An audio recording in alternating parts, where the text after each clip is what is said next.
la principessa ad aspettarlo.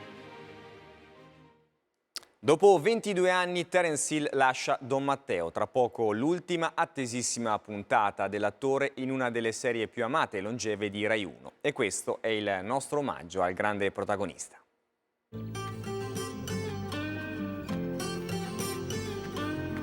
Matteo! Guido! Sono contento che tu abbia deciso di tornare.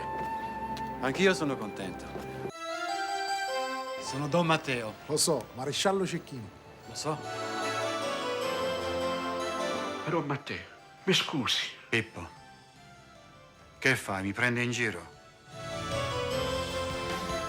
Don Matteo dove va? Io avrei da fare. E tanto ci vediamo la prossima settimana.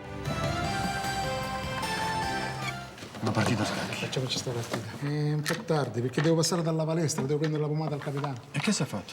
Si è fatto male alla mano, ma io lo curo. Sant'Agostino diceva che tutti noi abbiamo un cuore inquieto. Ci spinge a partire, all'avventura, a volere sempre di più. E quasi mai ci fa vedere la felicità, anche quando ce l'abbiamo davanti agli occhi. Signore e signori, Terence Hill ha finito le riprese di Don Matteo!